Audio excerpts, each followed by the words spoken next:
is on the gas, my whole crew are helpless. I want mine in cash, want it all, I'm selfish. Never gave a fuck, I'm bad, I cannot help this. Caught up in my ways, counting days till I'm fucking helpless. Whoa, roll up 20 deep, little homie, build a snap. Like whoa, put 100 down and put us on the map. Like whoa, y'all ain't even know the place I had to go. In my soul, lost a part of me, but I won't lose control.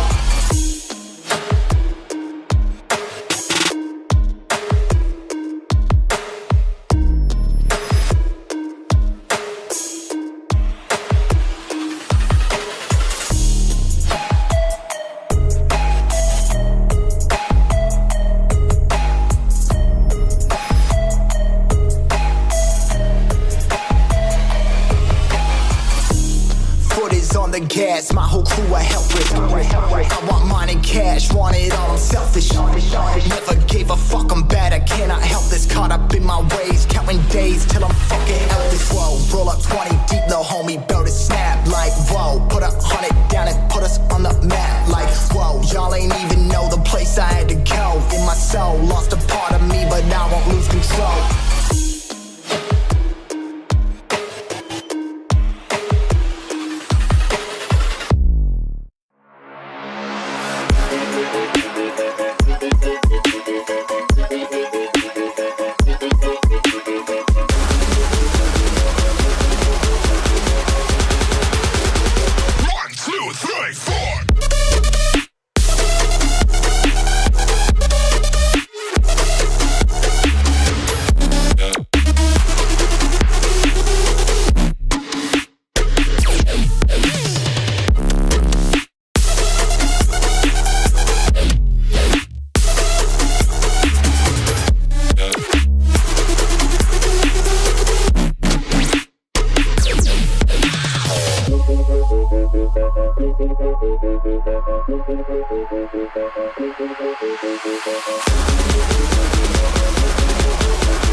Hello there, folks, my friends, everybody who subscribes to Gamernation's YouTube channel. Here we are back again to another episode of Gamernation, your global gaming podcast, telling the stories of talented esports personalities, casters, players, coaches, and a lot of these folks. Today we have Tectonic, the legendary AR from NA, ex-player from Tribe Gaming and Luminosity, and all set to defend the colors of Team Vitality. Tectonic, how are you doing, man?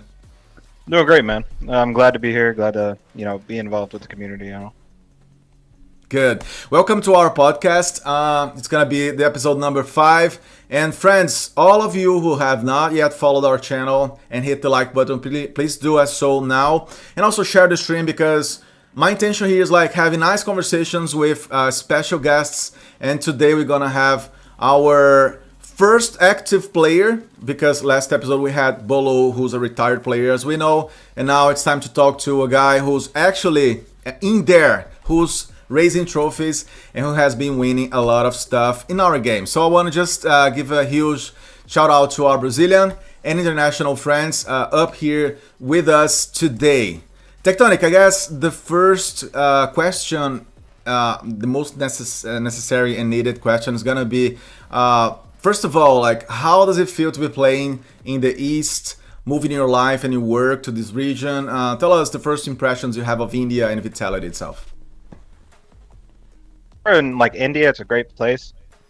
Making this decision was definitely not easy. My family supported me, which made this choice a lot easier. Moving your whole livelihood to somewhere else is not anything anyone wants to do. But this is one of them once in a lifetime experiences that I'm blessed to have a chance to do. Competing in the East is even better. India is kind of like the central point to play Europe, China, Garena, and develop new play styles in ways that other teams in the West can't. The West is already known to have this slower play style, and the East is just this fast-paced aggression, which is quite enjoyable to play against. For one, because I get slammed, and in the West there's very rare situations where that does happen. So it's a new feeling, and it's a new challenge that I'm looking forward to take on. Fantastic. And was this your first international offer as a player, or you've been considered for the East before? I've been considered for the East before, but it was more so hey, we want to do this, but Vitality was hey, we want to do this, here's the papers, here's the contract, here's so and so, if you want to make this happen, we're set to do it. And Vitality was straight to the point. They knew what they wanted, and that's why I decided with this. Fantastic. They were more straightforward, and they knew that they needed you. So that's totally a game changing, as we know. Nice. Yes, so our friend Kuro from chat from Brazil is already saying must be crazy to change your country like that. And what about the cultural shock, let's say? Are you feeling a lot of differences when it comes to... I know you just gotten there recently, but how do you feel being in another cultural environment as a whole, man? It's crazy because me and Marvel always was talking about this. We've walked around Mumbai plenty of times. We went out, we went to restaurants and did a couple other things.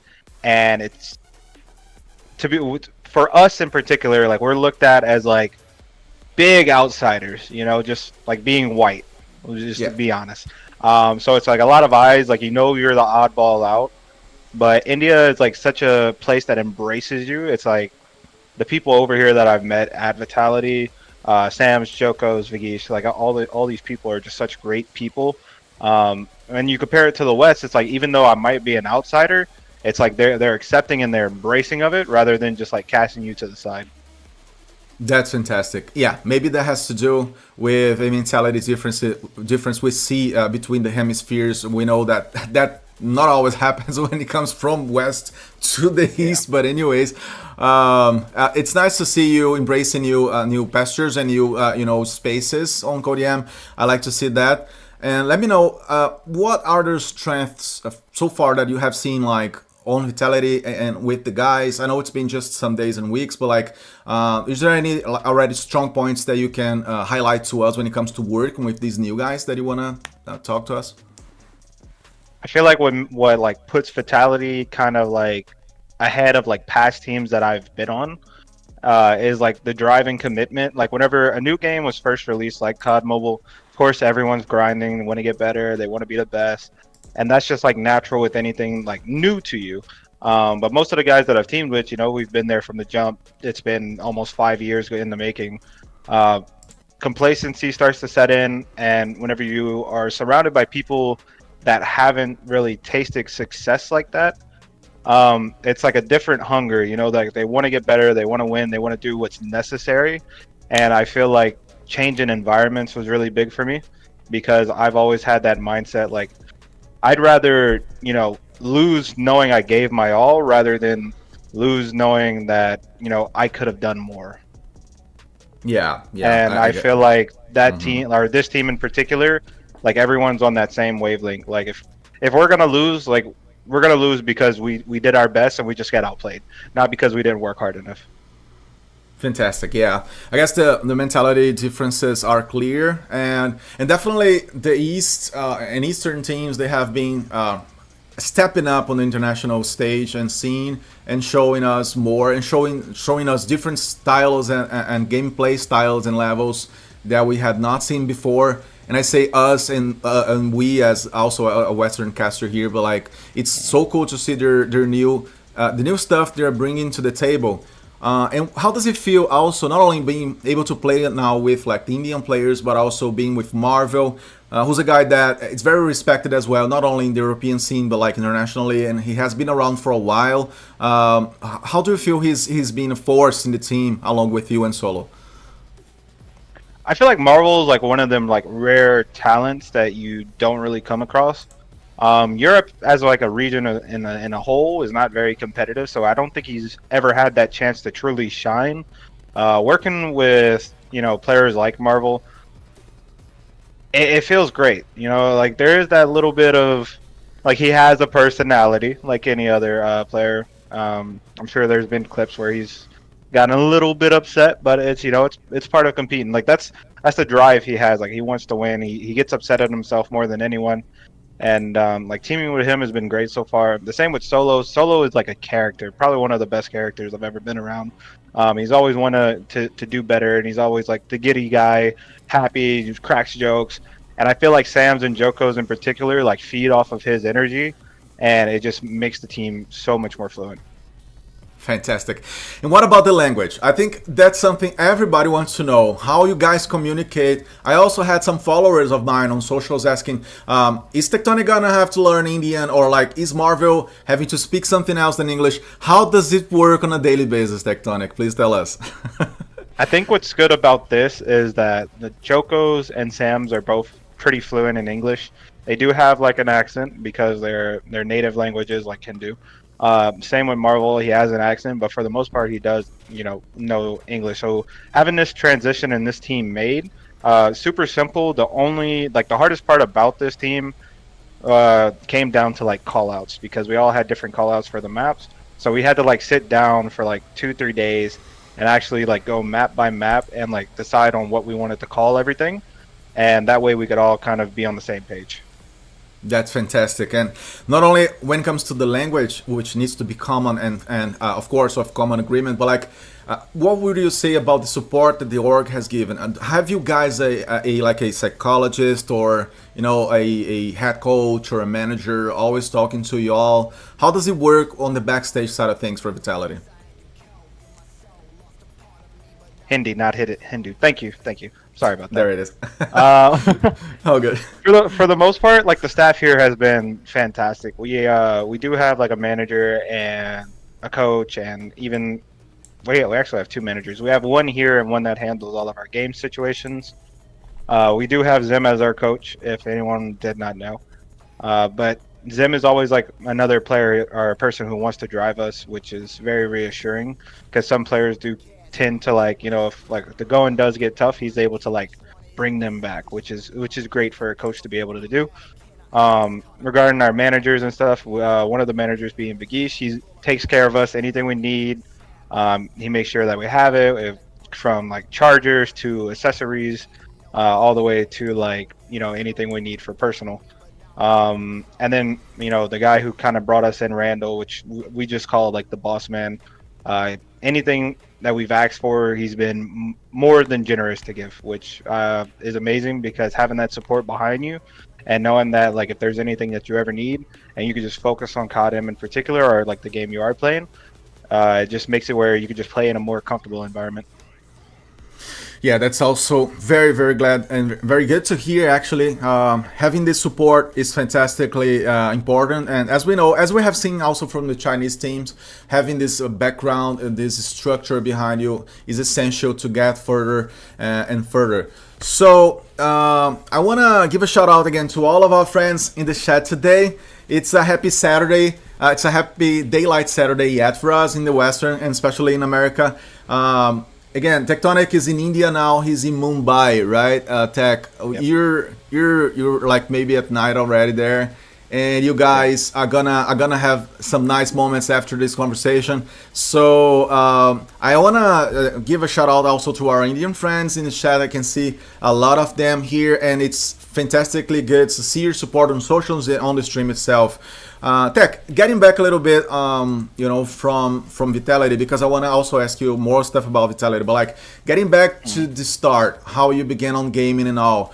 I have a good question from your friend Legacy. Okay, he also actually, to be fair, he sent me a whole list. I barely needed to work on my rundown because he sent me a lot of fantastic good questions. So thank you, Legacy.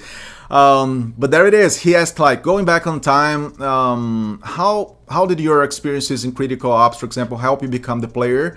As you know, you are these days on Codm, and more than that, I will ask you, what other games helped you to forge this passion you have for esports? Critical Ops was definitely the base of everything. It was my first mobile game, our first FPS shooter, let's say that. And the first game I actually went competitive in, it was kind of like the start for everything for me, because I grew up in a very small town, and where I lived didn't have Wi-Fi. So I ended up just playing up on my phone, and then it became like an iPad with data. I just always wanted to be better, and I was put in environments where it's like I had to do what I had to do, especially whenever it came down to competing. And it's like what I tell people is, whenever they ask, so how do you get into the cop scene? How do you get better? Or how do you become one of the best? It's like you have to start from the bottom, and it's like everyone has to go through that. Even I had to go through it. I was lucky enough that whenever Codm did officially come out, a lot of the Codm pros was critical ops players, so I had that level of connection where I could just come in and transfer easy. So going from critical ops to Codm, it wasn't really too drastic for me in particular, but it made things a lot more simpler for everything, really. And then once I got into Codm, it's been just like heads up since. I've been around people with a lot of talent, and I've been around people that aren't as talented. It's like you're gonna go and team with whoever at some point. May not be the place you want to be, but it's probably the place you need to be in order to achieve what you want. Fantastic. And precisely about it, we see a very good comment by Lab saying, Tech, you're doing what you need to do to keep winning. Mad respect, bro. Thank you, Lab, for staying with us. He also said before in the chat, respect to this guy. He's hungry AF, and he's even moving to the other side of Earth to try to keep winning. So very, very good participation by Lab and other friends here in the chat. Yeah, fantastic. Tech, because you have been a guy, so in another competitive scene, let's say, and then you moved into Codm, and you've been here, of course, with us for a while. So when and how would you say you decided to become a high-level competitor? How did things click, and changed inside of you, as into like, okay, I just don't want to be another random casual gamer. I want to be the best on this sport, and especially Codm. For me in particular, and I think this goes out to a lot of competitive players, there's just some sort of ecstasy that you feel whenever you do win, and it's like a drug, it's addicting. And the feeling of like you know you're at the top of the game, and like people admire you, people look up to you, people use you as like an idol. Things like that just like pave the way for you to want to get better. And kind of for me, it was always like I've never wanted to be a follower. I don't want to be the person who like sits back and just lets whatever happen. Uh, I decided at a very young age in my life, like whatever I decide to do, I'm gonna do because it's what I desire, not because it's what someone else desires. And it's the same like with this change, the move into India. You know, this is something that I wanted to do, and it's like there is some people that wanted me not to do this, but it's obviously at the end of the day, it is going to be my choice. The same as like whenever retirement does come, I don't need people going like, hey, you know, you shouldn't retire because you're still good. But it's like there's certain decisions that I'm going to make that I feel like is best for me, and that's just the way it is going to be. Oh yeah, and let us know, please. Now that you said like you decided at an early age, how old are you today, Tech? Just so folks know, you are 22. 22. Yep. I mean, you have won a lot of things, and it's still 22. So you began on Codm like at 18, maybe, right, or before? 18. They're right on the mark. All right. Good to know. Yeah, such a multi-champion, folks, as y'all can see from our description. 2023 NA champion, 2022 world champion, and 2021, 2020 Codm, a co-champion, right, Tech? Tell me this, before Codm and all, I want to know, did you have a different perspective of a path for your life? Like, did you go to college to try another career, or eventually everything just got blended up and you just decided to Codm as an special adventure? How did it happen? I was going to college at the time. I was going for a kinesiology major. I did get an associate towards that, and it was always you know, my parents have always brought me up like, hey, you need to go to college, you need to get your life together, you know, yada yada yada. You know, parents just being parents. Yeah. And what I do enjoy is that my dad was very supportive about my gaming stuff. I told him whenever I was like 16, I was like, if you give me an iPad, and it's crazy to think because Critical Ops back in the day, it's like if you had an iPad, you had 120 FPS, and it was like you could probably make it far because all like the high level comp scene was all iPad. I was like, if you give me an iPad, I promise, I'll make something work. I don't know when, but I'll make something work. And that's kind of like because of him, I'm in a situation to be where I'm at. So if there's ever a time whenever people bring this up, it's like my dad gave me the chance to be who I am today. And so it's like if it wasn't for him, I wouldn't be doing any of this. And these days, your whole family must be very proud of you, right? Do you have a direct support by them, like whenever you play and all? Do they watch you playing the competitions? How does it work? Yeah, they do. My dad and my stepmom were both at the 2022 Codm World Championship. Wow. My mom and my stepdad were at the 2023 one. I have a lot of support from all of my family. I have 9 aunts, and they're all like, I would have never told my son he could game, but you make it possible. And it's like hearing that, you know, it's like I'm able to not just show, you know, people, but like also my family. Like there's other things outside of just going to get a degree. Like you could turn a hobby into something very successful, but it takes time and dedication. You have to start at a very young age. Sometimes this is just one of them things, because it's kind of just like whenever, you know, babies learn, they learn and adapt quicker the younger they are, which should ideally be something a lot of people do practice, because the later you do start anything, it's ideally harder, which sucks. Yeah. Just because like everything slows down for you. So hopefully that helps. I guess it has to do with the level of energy we have before on the early stages, and then we use it, you know, as a drive to just step ourselves up. I wanna just give a shout out to Kuro, our Brazilian friend, who's like he was astonished by your jersey behind you, Tech. So you already have a Vitality, nice jersey to show us. Tectonic, there it is. I guess everyone want to know like when you're gonna begin selling that one, because I want to buy one for this myself. One. I believe Vitality do sell jerseys on their website. You can customize it, put your name and everything. Cool. So that is good. I think with this one, I'm debating on if this will be my last year. I mean, if everything does go well, and I feel like international play just suits me better. I enjoy exploring. I enjoy competing around, especially the East. Like the East's mindset are all kind of like linked in together, where it's like they want to get better, and not just like better like end game, but like better as companions, better as like people. It's a completely different environment, and I love it. So I think if I do retire, I'll probably just give this one away at Worlds, but I think that'll come down to how we do.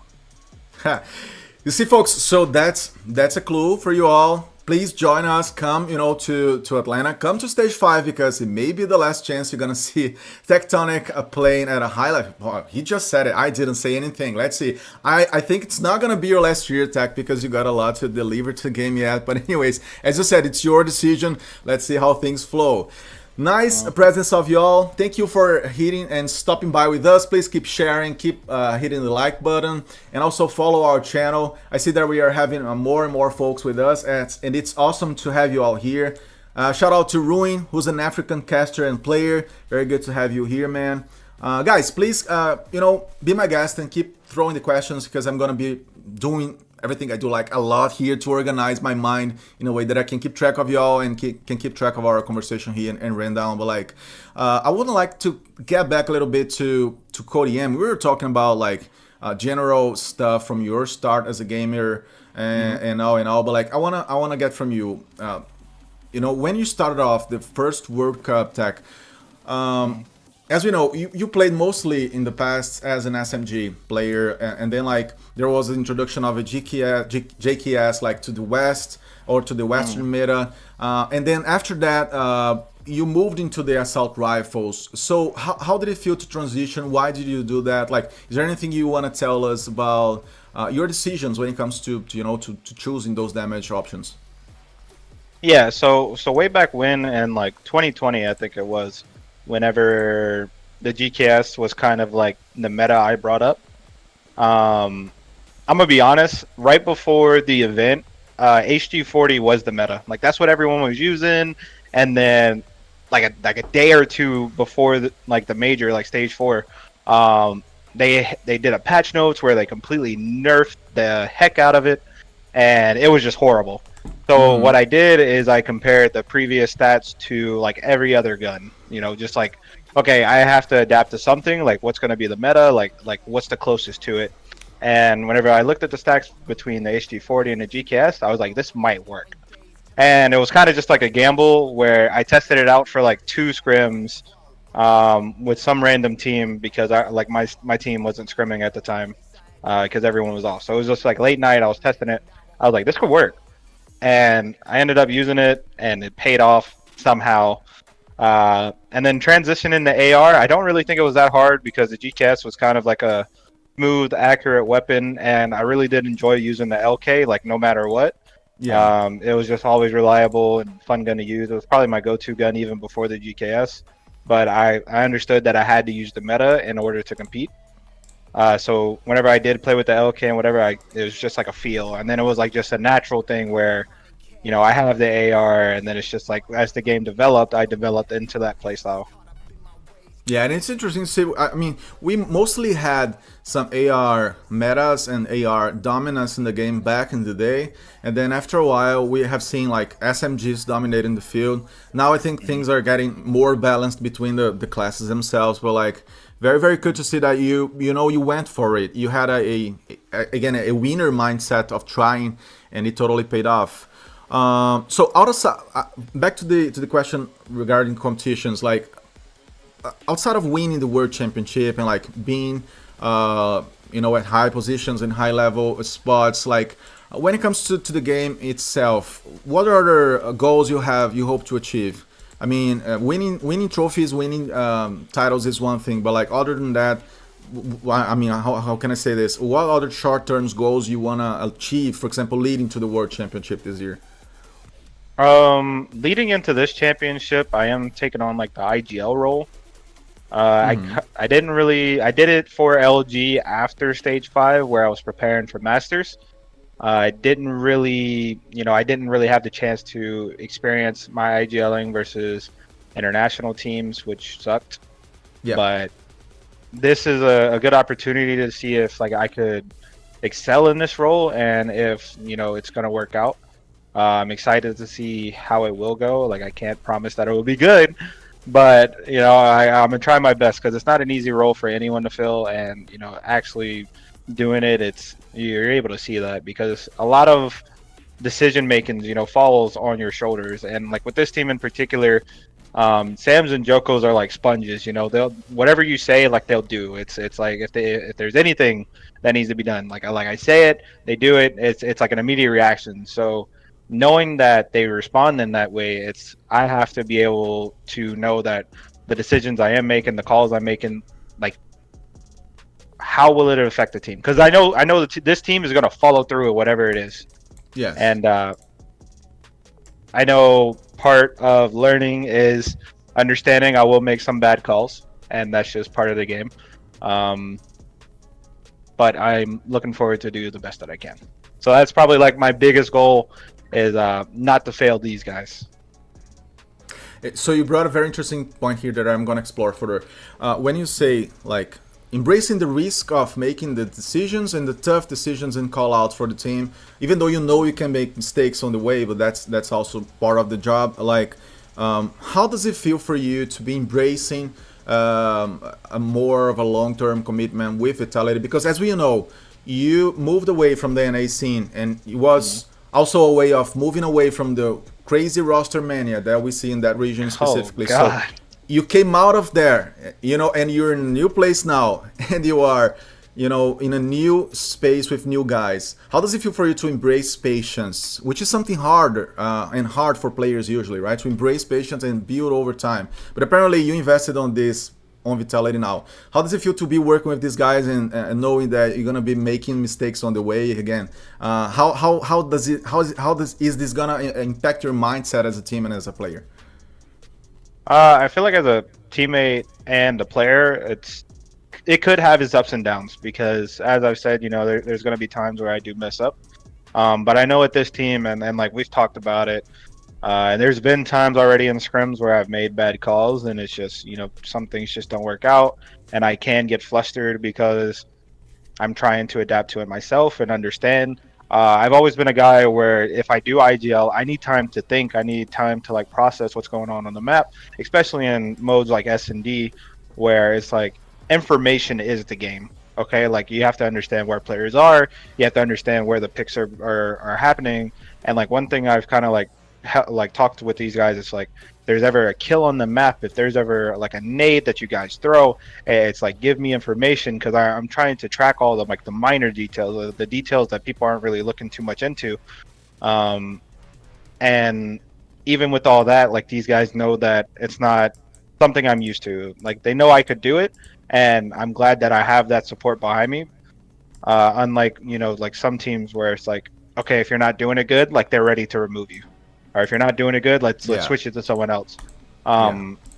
These guys are embracing that error is part of learning, and that enough is like wholehearted for me to like trust these guys. And no matter what I do, I know that they'll have my back.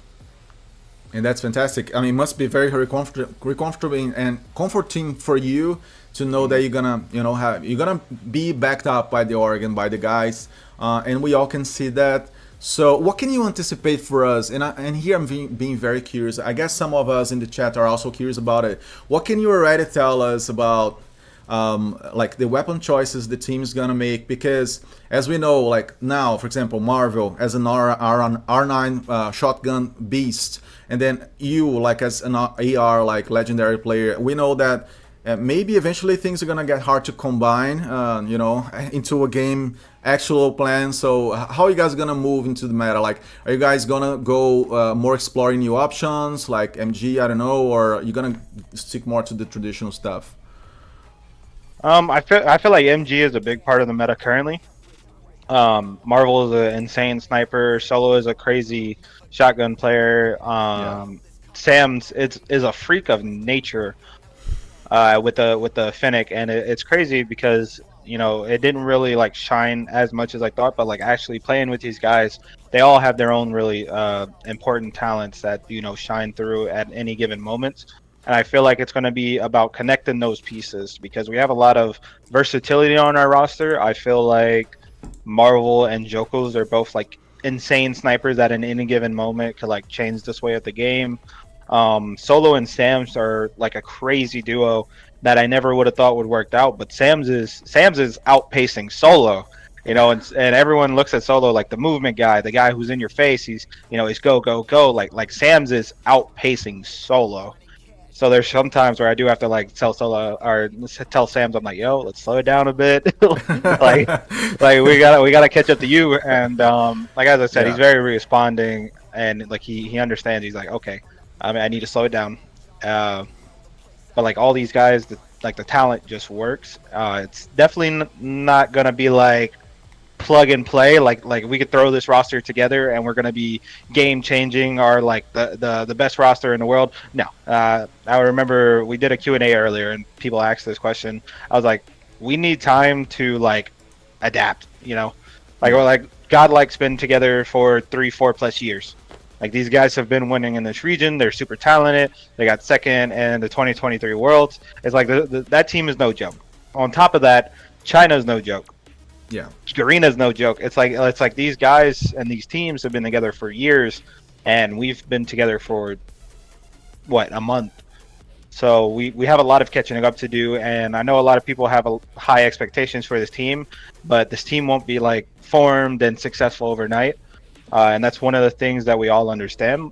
One thing that we do in practice is like we'll set small goals, right? If the previous time we play, like let's say China, for example, if we play China and we get 7-2 in S&D, and then we usually do 3-3-3 blocks, which is like 3 hard points, 3 S&Ds, 3 controls. We're looking for the small goals. So if we get 7-2 to every S&D, we're like, okay, let's work on getting 7-3. You know, and then if we get 7-3, then it's like, okay, let's work on getting 7-4 and so on. And what I enjoy about that is it's like, it's not all about winning. It's about slow progress, like steady progress to like getting better. And that is like great for me. It's true. Yeah, nice. That's a very, very good golden mindset, folks. Are here with us enjoying the conversation with Tectonic. As we can see, a very bold move into the east, and surely it's gonna be a special new cycle for you. And we're talking about it, Tech, building the team, and like building it over patience. And I have to ask you, from New York Mayhem, where you played before, to Tribe, to LG, to Vitality, like, what is your idea of a teamwork? What is your idea of building a winning squad? You know, to summarize it all, like you've been in this game like for 5 years now, like what would you say it's the key factor to build a successful roster? And you are one of these players that can talk about it in a fantastic way, in a special way. I feel like whenever it comes to building a successful roster, like the biggest thing is like making sure that everyone has the same goal. Like, not just to like win world championships, but to like excel as like a player, excel as a team. Like it's things like that that make a roster better, because you could have a winning roster like on paper where the talent's all there, but the roster could not work because, you know, just people's personalities don't click, and you know, some people have different goals. Like some people want to look good and play good, but not like be in an uncomfortable situation where they are playing bad. And there's been times where people ask me about roles and stuff, and they bring up like a Slayer, and I'm like, you know, the Slayer role doesn't exist, and they're like, oh no, it does exist. You know, I'm like, if your Slayer's not slaying, then what is he doing? You know, it's like they're just running on the map, and it's like stuff like that. It's like you can't bound people by these unrealistic things where, you know, if it's not gonna work, it's not gonna work. And with these guys, I think everyone kind of understands what we want to do, and for us in particular, like we want to get better. Like that's goal number one. We know we're not in a place where we could win a world title, and it's like we're okay with making the mistakes along the way in order to improve. And I think that's a huge step to winning world championships, because if there has to be progress, there has to be, you know, part of losing. And what made like that LG roster so complacent was you had guys that won the whole year of 2022, switch the roster 2023, have a successful year. Complacency builds over them 2 years, and then you go into a world championship where it's like people that lost or have been grinding to catch up, you know, they surpass you, and then it's in a situation like, oh dang, like what do we do now? Which is kind of what happened with to NA in particular. Top two teams, you know, grand finals, and then next thing you know, fourth place and eighth place. It's like, Yeah. the environments are different and the drive is different. If you don't have a drive to want to get better and learn from the people that are beating you, like you'll never surpass like your own limitations. Yes, interesting point of view. Of course, folks, I'm gonna move into more questions you guys are bringing, but as you can tell, Tectonic brings a lot of fantastic replies, so I'm gonna keep exploring the lines that he's bringing up to us for a while. So patience and stay with us. If we are not talking about your question specifically, do not give up. Do not leave the stream, please. Hit the follow button and stay with us, all right? Because we're gonna get there.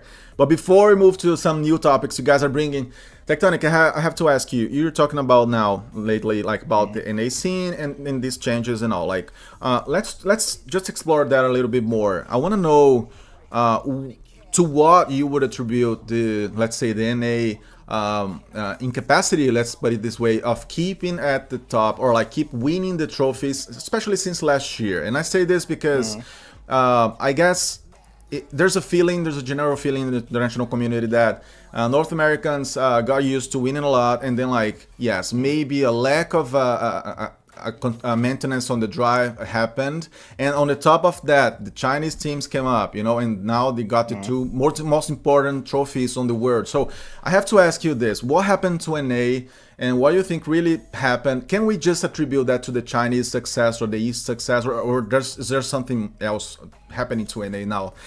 You know, to explain this whole situation of like not being able to keep winning.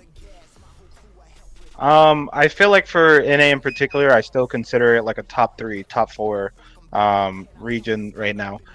I think LATAM and China are definitely ahead, and I think this does come down. Even India, I guess you could say 4th place for the time being.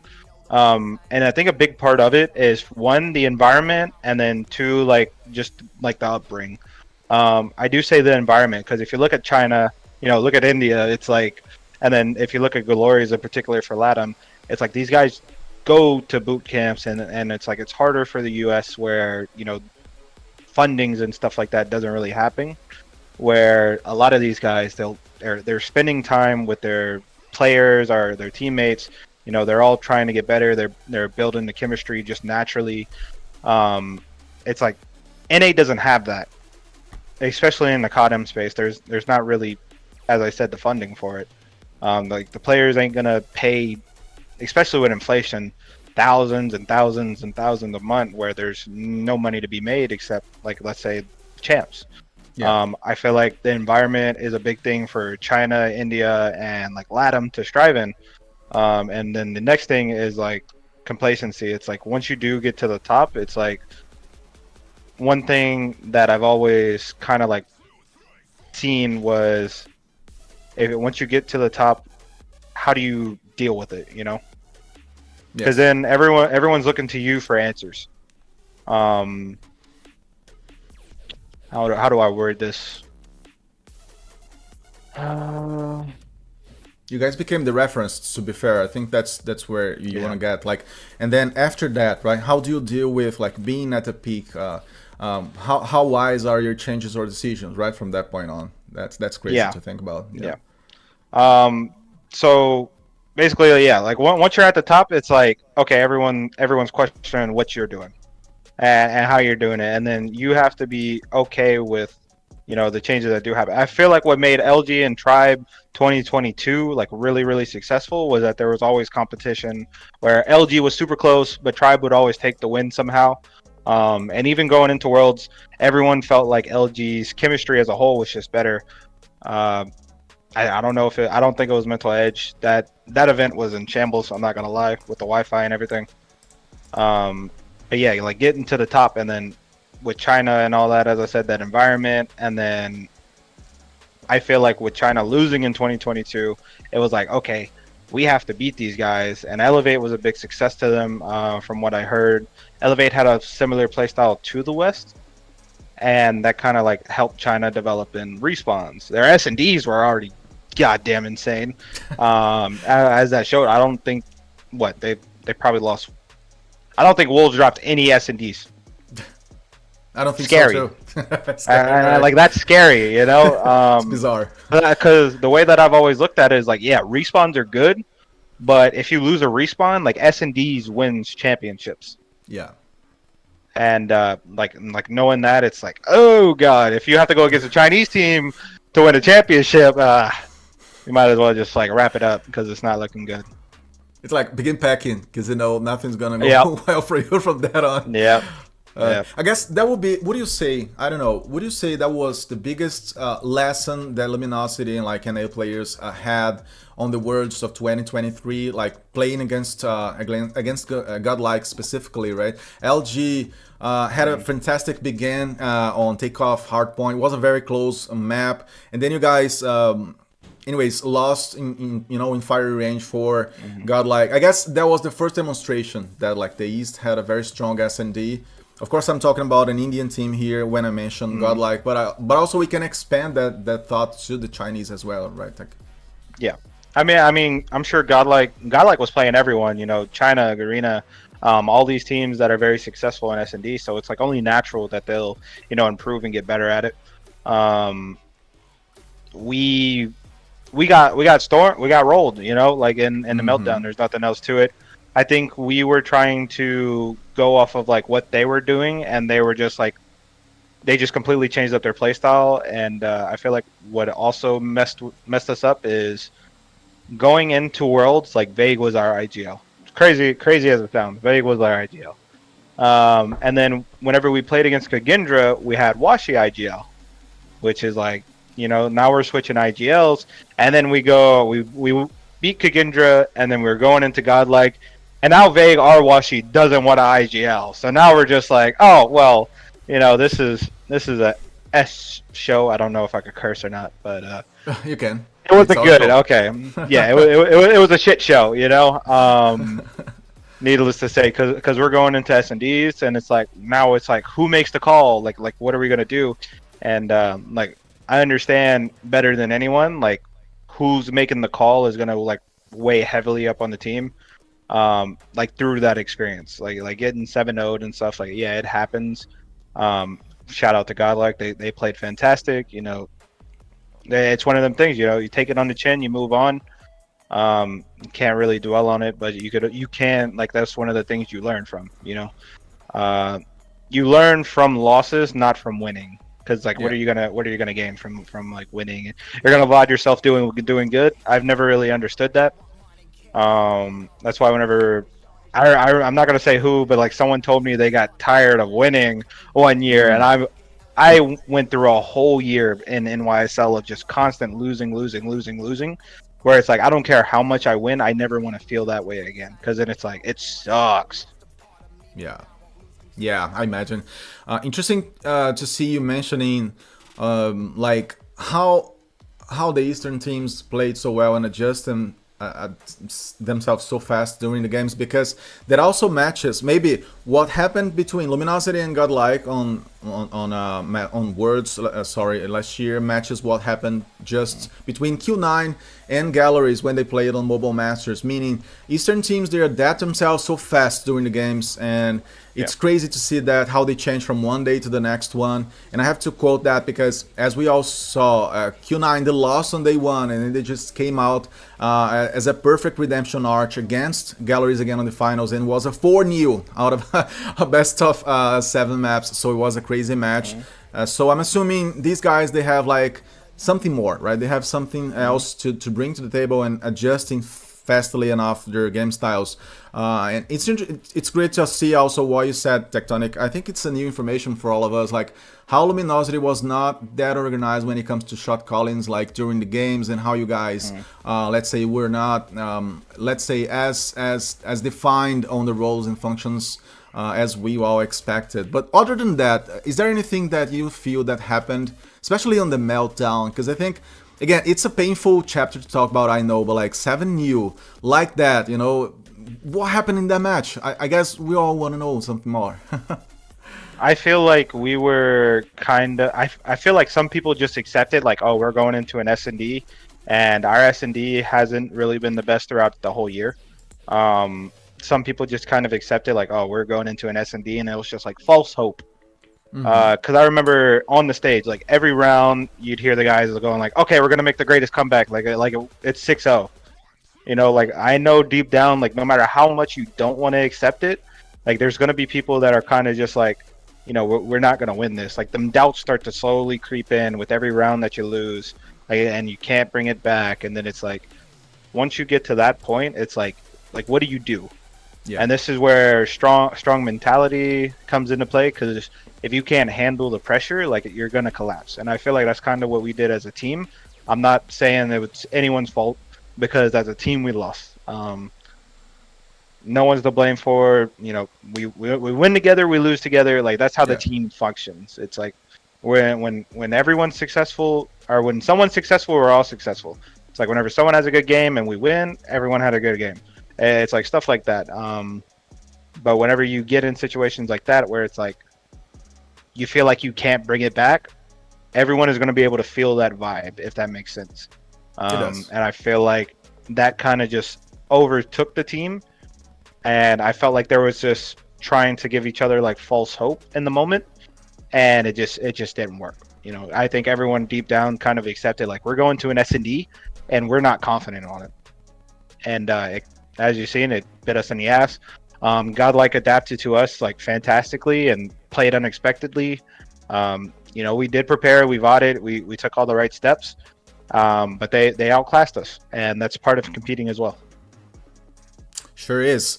Interesting question by Sean on the chat. Also, Nitish Reddy from India. They're all asking you to bring us your take on X-Rock, the XDYG, a team from China. I want to have your take on that, but also I want to ask you broadly, you know, on the top of X-Rock, but like, is there anything technically speaking that the Chinese teams do that like put them on a higher spot? Is there anything technical that you want to share with us as a lesson that you've seen, like by watching VODs or playing against them? I feel like with China in particular, you know, everyone knows they play on 5 fingers, so like mechanic wise, they already have the advantage. I don't know, like think of it like this, you know, like in Masters, the World Championship team wasn't even there, right? So we're looking for Wolves. Wolves isn't there. They have Q9, which Q9 was considered the number 4 seed for China going into Masters. The number 4 seed of China going into Masters. AG, Wolves, and X-Rock were all considered better than them.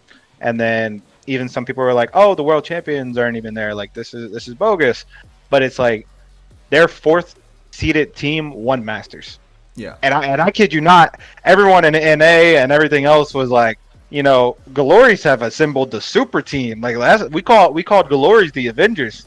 Like they got Lucas, they had Mihawk, they had Foki. Like the team had so much talent, but then Q9, the 4th seeded team, cakewalked them. Or I wouldn't say cakewalked them, but they outclassed them. And I think China is just like used to that high level intensity of competing. Especially for like Q9, sort of say, like they play Wolves, they play X-Rock. X-Rock came back, and within a month they're the number 1 team, which is crazy.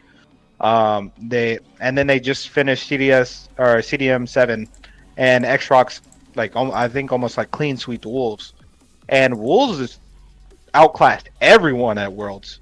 Yes. Like if you look at it from like standpoints like that, like it's scary to think of like China as a region, because the talent and adaptability that they bring, like they're always just something clicks when it needs to click, and they're always competing at a level that other regions just can't.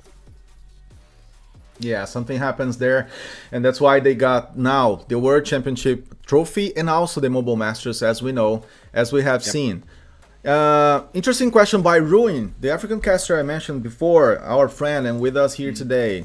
He's bringing more of a, let's say, broader technical question when it comes to keeping levels. So, Tech, any tips on how to keep composure and maintain good performance at major LAN tournaments on stage?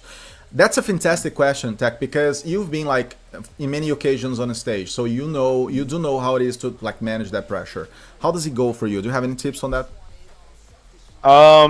For me in particular, like, and it might just be like a me thing, so it's hard to say. Okay. But whenever I'm walking onto a stage, like everything else goes blank. Like I get goosebumps because of like the pure and excitement. Like I'm going on stage, I'm going to compete against someone, and like part of that, like as I said, competing is like a drug. And for me, whenever I go on stage, I know I'm either going home or I'm sending someone else home.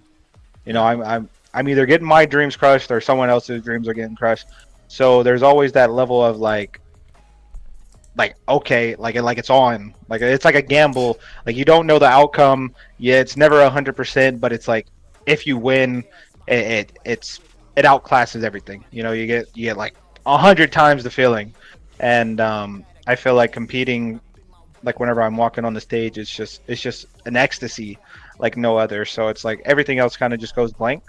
I don't care about the crowd. I don't care about like who's cheering for me. The only thing that I really care about is like what I'm doing in game and the people around me. The four guys that I'm competing with, because those guys are the ones that are going to help me win, and they're the guys I'm going to lose with. There's definitely a Game of Thrones mindset to it, right? Like it's about crushing or getting crushed. Definitely, there's no middle ground when it comes to higher international spots and stages. Interesting to get back to a point that one of our friends from the chat brought about the five fingers. You just mentioned playing with five fingers has been like a differential point for the Chinese teams. Like I want to ask you about it. How hard it is to transition to this kind of gameplay style? Like, are you guys gonna think about it or do it eventually? How much time would you say it would take for you to adjust that if you ever gonna go to that path? I did switch to five fingers a couple days ago. Okay. I also completely like changed my sense and everything. Now on fixed speed, it does feel a little bit more consistent. But I do just, as I said, you know, it takes time to get used to. Some people it takes longer. Some people adapt quicker. I'm going into like I guess you could say my third day with this HUD, and you know it feels smooth. But of course I still have to like tweak the minor things. So it'd probably be about a month before I'm at like 100% or even like 80% where it feels like I know I'll be confident enough because I'm still misclicking so much, which sucks. And hopefully by July, sort of say, I won't be having a problem. And I know Joko's just switched today, so it's like the team's gonna even have more ups and downs because you can't expect someone to, you know, perform as good as they were on a completely different HUD and everything else. So another mental thing, you know, it's like okay, our team is getting cooked, we're getting fried as a whole. It's like what do we do? It does happen, so it's just one of them learning progresses as well. Nice question by Legacy. After everything we talk about so far, do you draw inspiration from anything to keep your competitive spirit lit? For example, watching any sports documentaries or like tournament stories involving competition? That's a very good question because I guess there's a general sense of like a Codm player always like so much into the game and not doing like not looking to the sides. But do you do anything else to keep yourself like fed when it comes to this drive of winning, Tech? That's a good question. I never really thought about it, but I feel like whenever it, you know, it comes to winning or just competing in general, like the feeling of losing sucks. Like just straight up, and to like lose, and for me in particular, like not to go to Masters after like practicing so hard for it and not being able to showcase anything. That was a horrible feeling for me in particular. Because I felt like I was playing well, and not to be able to show that, it's just like, okay, if I'm going to like hang it up, Like I want it to be because I can't compete any longer. I want it to be because everyone in the world can't. Like I'm not considered one of them players anymore. You know, I'm not considered one of the best. That time's gonna come sooner or later. You know, it's part of competing. People get better, people adapt, and that's what I'm trying to do currently. Because people going to Five Fingers and everything else, it's like, you know, those guys are freaks. Like all of China, Five Fingers, they're all freaks. Like just straight up. We're trying to catch up to them, not the other way around. So me wanting to always outclass them, you know, is another big drive for me. Fantastic. And how about the screams? I think that's a general question we always have. How do the screams are going? Of course, there's points that shouldn't be approached, but like as a whole, how would you say like that the screams are going for Vitality? Are you guys playing a lot of teams from across many regions, or are you focusing on just, I don't know, one specific region so far? We're kind of playing everyone from NA to Europe to LATAM to China to Garena. Like I think we play every region, even Japan. We wake up at 5:30 in the morning sometimes, and we'll play NA blocks and our LATAM blocks, and then we have like a break from then to about 5:30 p.m. So we have like a 12-hour break where we could sleep, you know, or just stream, like whatever we need to do. And then we're starting our Garena block, and then we do China, and then we do India following that, and then we usually have VODs. So it's like we're kind of like testing the waters with every region, and adapting and learning. One thing that I've learned is that the East's pace is like way ahead of like the West. Like they're aggressive, like in your face, and it's something I'm enjoying adapting to, because as I said, you know, these guys are insane, and for me, who's not really good in the close-up range gunfights, to be put in an uncomfortable position, it's like now I'm able to like learn, adapt, and change, which I'm looking forward to as well. Fantastic, good to know. Do you think about changing? How can I say the way that the team plays into favoring one of the classes? That's something I was very curious to ask you about, because as we have seen in the past, like usually the Western teams are going for more ARs, and some Latin teams began to adapt that from NA a while ago, but then, as we know, SMG is dominating more the East, but all this is changing, right? We've just seen a very strong LMG brought to the game. So how do you see the meta these days? And are you guys gonna go for something different, like eventually two shotguns, or, you know, I don't know. What are the thoughts on this topic specifically now for Vitality? I'm gonna be honest, I hate this meta right now. As much as it is the AR meta, like the MG is just absolutely ridiculous, because it's like you can play it as a sub with AR's range, sub's fire rate. It's stupid. You have 125 bullets. Hopefully that thing gets nerfed to the ground. I'm praying. But it also causes, you know, teams to adapt, which is something that is good. I personally don't like it, but I'm always getting cooked by it, so it's understandable.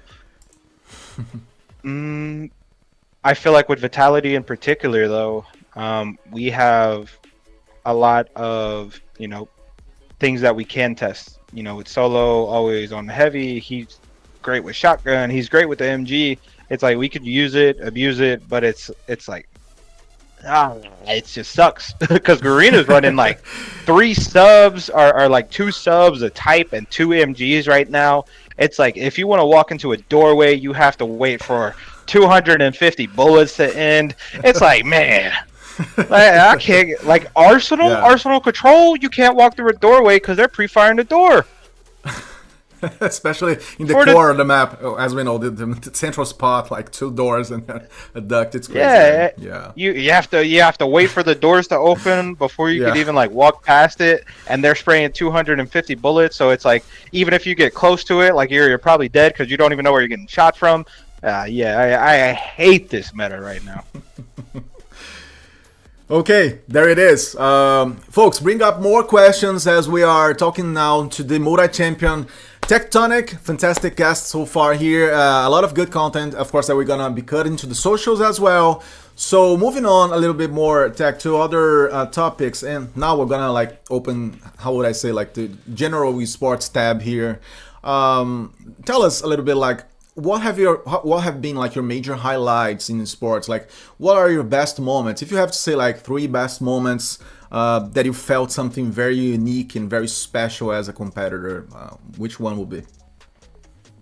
I'd have to say 2020 MVP for regionals. That was kind of like my first ever, I guess you could say, considered major win. And then getting MVP on top of it was probably like the icing on the cake. Obviously 2022 world champs. And I guess the third one, I'd probably have to say like, you know, this whole experience, moving to India. I feel like every competitor at some given point wants to be in a boot camp and wants to just solely like play the game, like just solely play the game, not have to worry about anything else, you know, not have to worry about rent, not have to worry about food and all this other stuff. Like with Vitality in particular, like all we have to do is just play, and to experience that, I feel like is the third best thing ever so far. Awesome. Other question that I guess someone else brought before, which is like how important it is, you know, to manage the esports players' public image, in your opinion. Do you believe that you have to set an example more than ever now? I mean, since you're, you know, having this chance, as you just described it, like a special opportunity to just live in the game and for the game. How important it is to manage also this social side of things? Because you said that it is not crucial for you to think about it when you're on stage, of course, but other than that, like how important it is to feel like a reference and to be a nice guy. I feel like it kind of just comes down to like personalities, because everyone already looks at Vague as like the villain of Codm. He's always just like, oh my god, like Worlds, like after 2023 Worlds, the backlash, like he was trending on Twitter. It's like, that's crazy, you know, like that's a lot of hate to be trending on Twitter. And it kind of just comes down to like, you know, how you want to be viewed. Like I don't want people to view me as like this crazy outlandish guy who doesn't care about anything. Like obviously at the end of the day, yeah, I'm going to talk shit of whoever I'm playing against, like in the moment, which happened 2022, flipped off Wolves, you know, in the moment ordeal. 2023, like I talk trash to everyone that we played against, win or lose. But it's like after you get off that stage and after the competing is over, it's like I'm still friends with all these guys, and I'm still looking forward to, you know, building these bonds with these guys and continue that. And then like my public image is, it's always been like, I don't need people to like always be on my ass for every little thing. So obviously, you know, I try not to stand out, if that makes sense.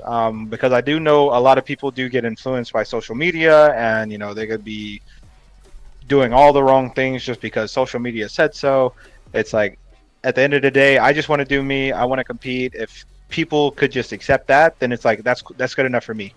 I'm not the type of guy where it's like, oh, I need you guys to come, like, share, follow, yada yada yada. It's like, if you guys come, if you guys, you know, share, if you guys donate, it's like whatever. All I want you to do, especially in like, let's say whenever I do live stream, it's like I just want you to enjoy the stream.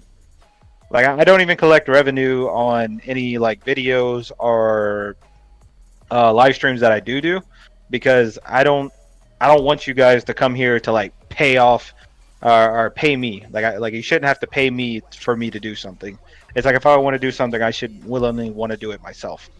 That's kind of always been a big thing for me. Cool. Nice. And about that, I want to explore more what you said about like the whole idea of a villain or an anti-hero and all. Like, do you think it is helpful, as we've seen, like, of course, last year, I guess, was a specific whole arch that we've seen created especially by Vague, but like not only in the game but out of it, but like how do you see this anti-hero thing? Do you think it's something that's gonna drive a team to be better, or it's something that eventually can become like an odd stuff to deal with? How do you feel? I feel like the anti-hero thing is one good and bad. Because if you are the teammates of that player, it's like you'll naturally probably get some sort of backlash just for being a teammate with him. We didn't really receive much, which was good, but we still had a couple strays here and there. Like, oh, you allowed him to be the anti-villain or the villain of everything. You allowed him to say these things. It's like, oh, you're at fault. You're guilty just as much as he is. It's like things like that are just natural. That's probably the only thing that probably sucked about being with the villain. But if you look at it from like an outside point of view, like having a guy like that, someone who just, god damn, band got shit on. Sorry, I have the stream open and he just got turned on. Having a guy like that kind of like pushes the community to like a further link, like to want to be engaged with the players and draw some sort of attention to the game. I feel like is really good because if you look at the CDL, like you have Scrap. Scrap shit talks everyone. He does not care. It's like he'll go on to his interviews and he'll call whoever he just played to and beat, like he'll call him trash. Like it would be like, you shouldn't even be playing the game. He was talking about he made Scump retire. It's like just no fucks given. But people praise Scrap because he backs it up. If you're going to talk trash, like you have to like prove yourself. And I feel like that was kind of the thing with the Indian X Vague thing, because getting 7-0'd against a region that you trash talked and said wouldn't go anywhere, it's like, oh, wake up call, like you're gonna get banter, And I feel like that goes for anyone in any sort of gaming space. It's like if you're going to talk shit and you cannot back it up, it's like, okay, be prepared for what's gonna come. Yeah, absolutely. And not only, I would say, out of the game, but like, as we know, inside of the maps, using the so famous body shots, as we all cast as well, like in LATAM, other regions, I've always casted my entire life here in Codm. Like, if you're gonna body shoot someone, you gotta sustain that after, because the reaction's gonna come eventually. I think that enriches a lot of our game opportunities. I think it's something to be explored. But again, I think Codm is not. It's maybe going to a place or to a moment where we all gonna see that with different eyes. It's very interesting, as you said, like seeing in CDL and other spaces how folks deal with that. And what about putting out this energy? Because Tech, we've seen you like celebrating a lot from the stage. That's something I, of course, casted my whole life here in Codm. I don't want to ask you about it. How does it feel when you're tense, when you know like that your whole life depends on that result in a match, and then you suddenly can celebrate, and then suddenly you can put it out, and you can like elevate yourself from the chair and look at the stage and the folks. What is the feeling? What is the energy, adrenaline that you feel in that moment?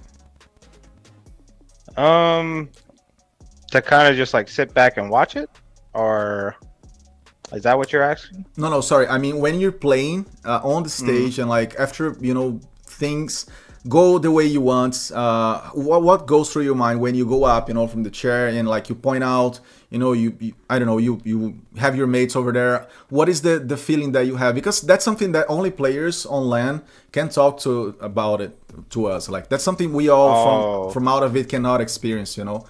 Oh, the adrenaline, like after winning just one match. Yeah. Kind of just like getting ahead of anyone is like a big advantage. It's a big like morale boost. So if you're able to like show that energy, and one thing that I've kind of been really big on is like vibe, like the vibe of a team. I know even I've had like moments where, especially like scrims, I know I haven't been the best teammate. Like I understand my own flaws. And in scrims, it's like I'm a very serious type of guy. I've teamed with people who kind of just were more like, let's have fun, yada yada yada.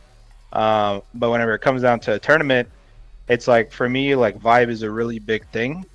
Because I want the guys to be like ecstatic that we're competing. I want them to, like talk trash and not really talk trash to the point where it's like too far, but like talk trash about the game. Like, oh, like they were playing and you're just like, you make a good play and then it's like, oh, you get shit on. It's like stuff like that. Like be ecstatic that you're competing in a level like this. And so like after games finish, it's just like a burst of adrenaline. Like, okay, we have the advantage. We're going up in the series. Now they have to win one, they have to win three, and we have to win two. And then like let's say we go up 2-0, then it's like, okay, we have the mental edge now. We have to win one, they still have to win three. So it's like showing that energy, like, hey, like we're here to compete. We're not here to bullshit and lollygag. I think pushes not only your team like further, but it also like pushes your opponents to like the edge where it's like like they came to play. Like this is something deeper for them. Which as we've seen, whenever God like won, they raised up their flag, like their pride and everything else was on the line with that match. They were clapping, it's ecstatic, there's a bunch of joy, like the feeling of like winning just alone. It's like something no other thing like comes to it, and it's just like even if you do casual play, let's say you play something local. How do I say this? Like let's say for Warzone in particular, like you play like private matches. You win the private matches, you're more hyped than you are pub because it's like you're with players that are at your like level, are better than you. It's like to beat people that have some sort of like advantage, even if it's like skills, mental. It's beating them is like so much more of like an ecstasy feeling than anything.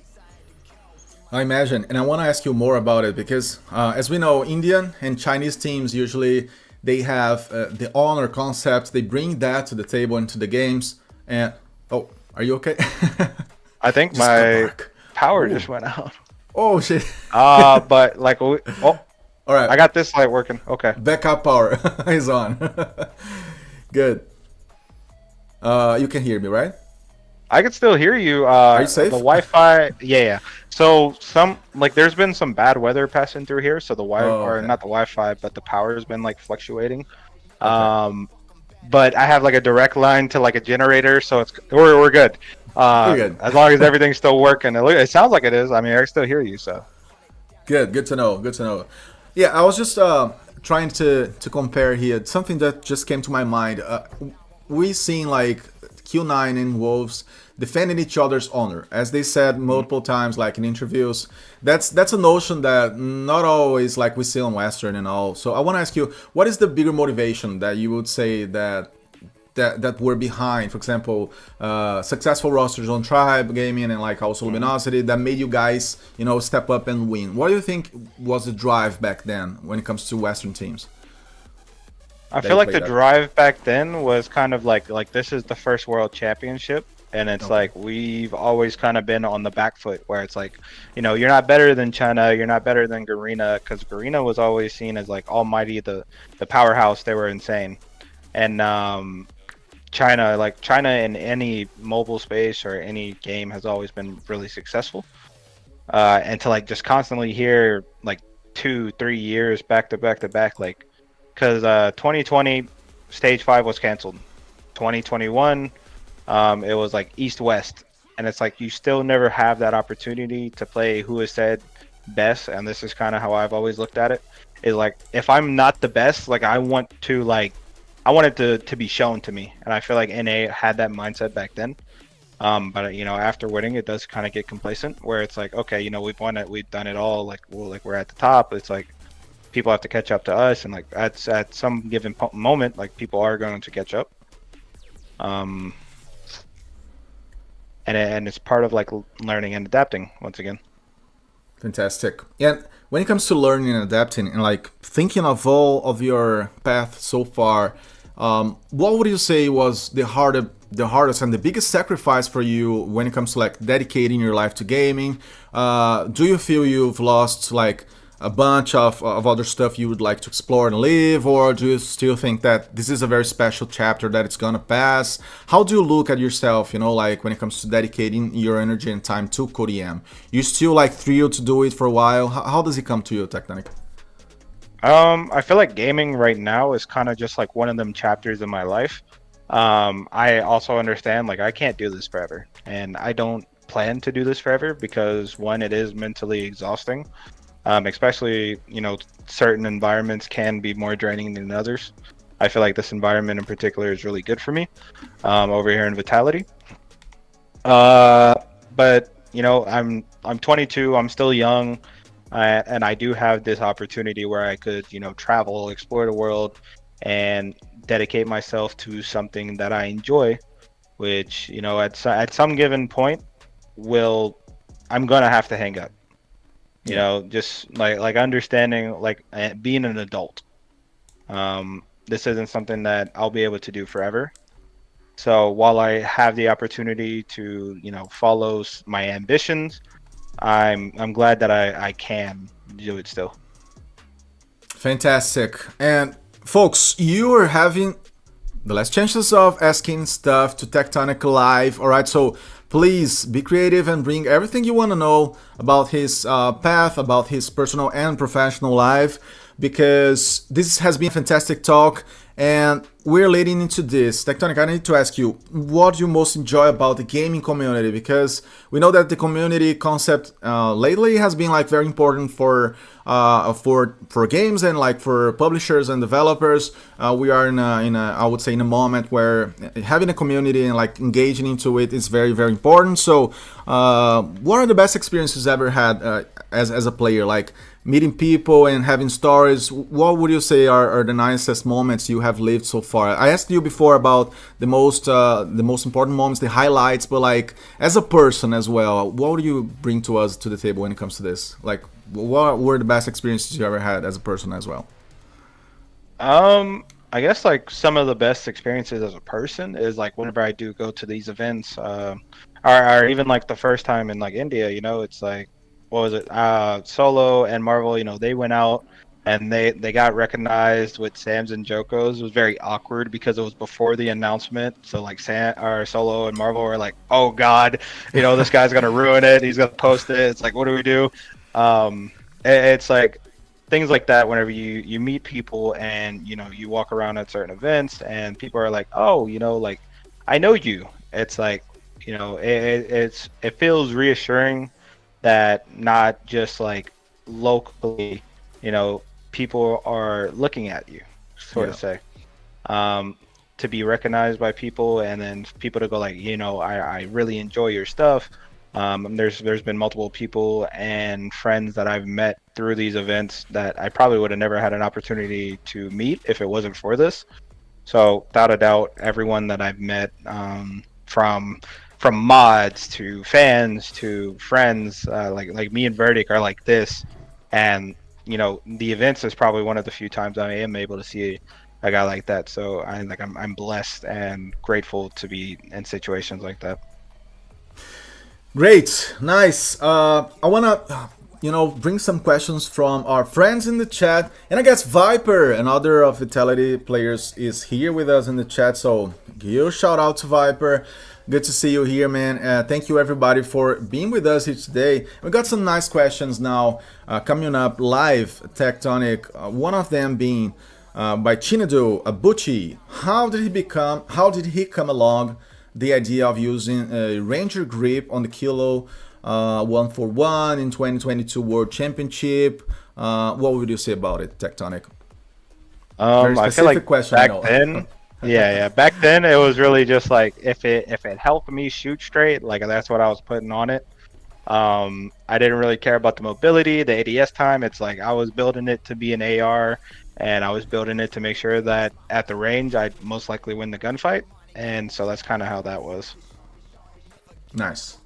Is there any way to, let's say, hack the class? I'm asking this because you've been a guy that has been like very experienced into playing with a lot of different weapons, especially the ARs. But like, is there a way to create a gameplay where you're faster using a heavy machine or using an AR? Would you say that it's possible over time, with experience, like to blend those styles, or it's not something that the game doesn't allow much?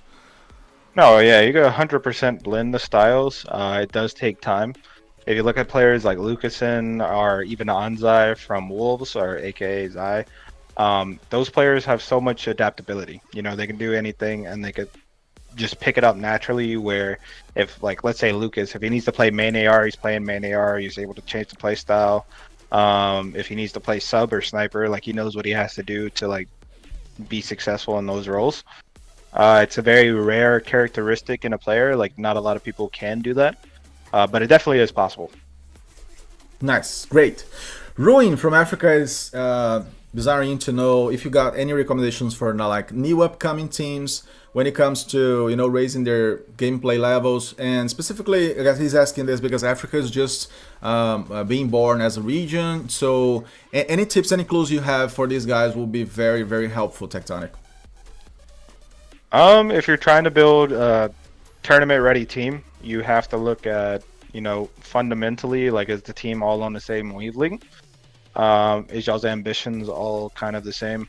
Obviously, some mechanical skills do have to be there. You can't just go in a tournament with the mindset like, hey, we're going to win this, and expect that, you're going to win it without the proper training and everything else. Mechanics do play a big part. But if you do have the mechanics, then naturally it comes down to like team building. Everyone has to know their role and what they need to do and be adaptable in those roles. I feel like what a lot of players do struggle with is like, oh, I'm an AR. It's like, just because you're an AR doesn't mean you can't play hill, or it doesn't mean you can't, be aggressive in certain situations. It's like stuff like that, or like, let's say a sub, it's like sub doesn't just have to be bound by hill, they can play the cutoffs, but they can't just only play the cutoffs, because then it's like, what value do you bring? And then like snipers, you can't be sniping on every God-given mode. It's like you have to have some sort of versatility, which is a very big thing for any given team. So being able to adapt in the moment is probably like one of the biggest things. Fantastic. And with that, we're gonna steer our ship into the destination point. Folks, it has been a fantastic conversation so far with Tectonic. I guess we got a lot of good content to rewatch and like cut and share into socials. So first of all, I want to say a huge thank you to Tectonic for, using his time with us here today. I know it's a Saturday night, so hey, we're all keeping him from having fun in a Saturday night, but here we are talking about something we really love about Right Tech, which is gaming and like competing. So I want to say thank you to for like creating this time in your agenda with us. It was awesome, man. I loved it. Thank you for having me. Fantastic. Guys, thank you so much. It was awesome to have you all here. We can meet people from all over the world, and this is one of the reasons why I keep Gamernation as a podcast, because we got to talk about many interesting topics. So it was fantastic to have Tectonic with us here today, and I'm really hoping you guys hit the like button and follow the channel, follow us as well on socials, because we're gonna have a lot more conversations and episodes in the future coming. So I wish you all a very, very, very nice, good day and like weekend. So have a nice rest. And again, Tectonic, have a nice rest, man. Hey, you too.